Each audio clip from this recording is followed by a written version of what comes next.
So we're talking about the biggest myths of trusting again after divorce. So I'm going to give you a couple of examples of how these myths show up and give you an example of a client that I recently have been helping through with some of his relationship patterns. So I'm Terry Vanover, and I've helped hundreds of divorce clients learn how to stop second guessing themselves, heal their underlying traumas and divorce baggage, and create healthy, happy new relationships in their next chapter. So, what is the biggest myth about trusting again? Listen, it has nothing to do with other people. Here's the thing, it has to do with you being able to handle the consequences of whatever trusting that may be. Now, that takes a level of vulnerability for sure, but it also is trusting yourself, and you've done the inner healing work that you can handle whatever the repercussions of that is. So, by repercussions, I mean, can you handle the heartache of putting yourself out there? That might be one thing.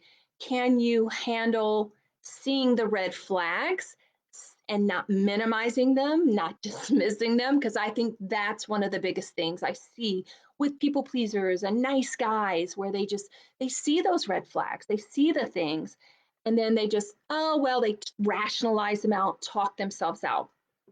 So and so the second myth that I see when it comes to trusting yourself after divorce is also understanding like that we're all insecure. We all have our insecurities. I recorded a podcast with Matt Pfeiffer yesterday, and we were talking about how the most confident people have some insecurities, but they've done the inner work to where they love themselves unconditionally. They practice self compassion, they practice self forgiveness. Like we talked about that a lot.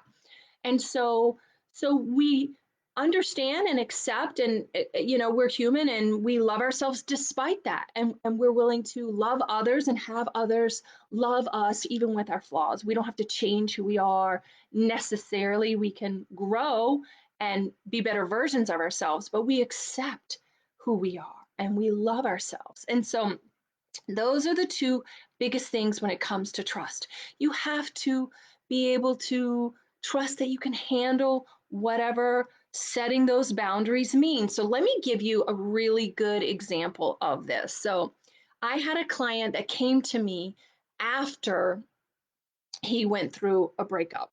This is a perfect example of a high quality person. This is a woman who knows her worth. Okay. So he came to me and started working with me, and I'm helping him through the 5-step actionable process to heal himself after divorce, because this woman that he was dating broke up with him. So he was telling me about her. Oh my God, she was so smart. She was so educated, well traveled. She could talk on any subject. She knew cuisine. She knew wine. She sounded amazing. I want to date her. Right. And so he said, well, she dumped me, and here I am. I need to work on this. And I'm going to tell you what happened. And so what had happened was he had told her that while he was separated, she said that I will not date anyone who's separated. I only date divorced men, right? She was upfront about that. And he lied. And he said he was separated. Again, he was kind of on the tail end of it. I'm not going to lie. It was only a few weeks later was he officially divorced. Okay. But he confessed to her. He said, when we first started dating, I kind of lied. I really liked you, and I wanted to go out with you. So I told you I was officially dated, and I wasn't. And nope, she was out. She was like, and again, she did him a favor actually, because she's a high quality person. She knows her value. When someone shows you who they are, believe them. And that's what she did. He told a lie. She didn't feel like she could trust him anymore, and she moved on. And she listen, they had a really good relationship other than that, as far as I know. The thing is, she saw that, and she had her morals, she had her values, she had her convictions, and she followed through. And no doubt to me, she was probably heartbroken. She probably felt lost because they had made a genuine connection. I think she really liked him. He's a likable guy, but he fucked up. He messed up, and she followed through on her word. And again, she knows her value, and she knows I'm going to deal with this pain, I'm going to deal with this discomfort, and then I'm going to move on.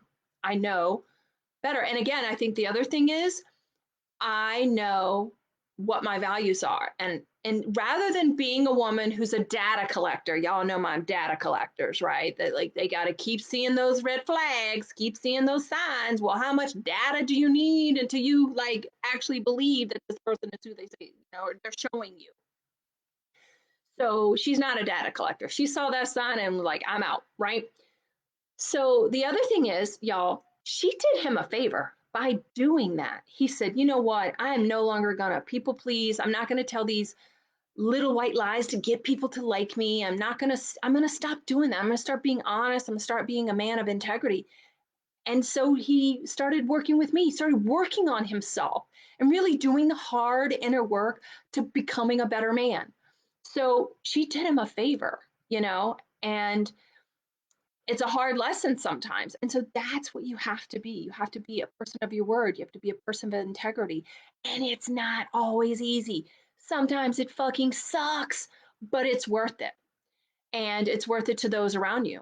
And so that's really what it takes to trust yourself. It takes knowing that you can handle the setbacks, the heartbreaks, the tough stuff. You will do it despite it being tough. So, if you want to learn how to be a high quality partner who also attracts high quality partners, and you want to stop all the second guessing, you want to stop being a data collector, and you want to start showing up differently in those relationships and attracting high quality partners, I have a free resource where we talk about the 3 vital keys to feeling secure, stop feeling lonely, how to develop that self-esteem and self-worth again so that you can create healthy, happy relationships. Just put trust down in the comments below and I'll get out that free resource to you. Okay? All right.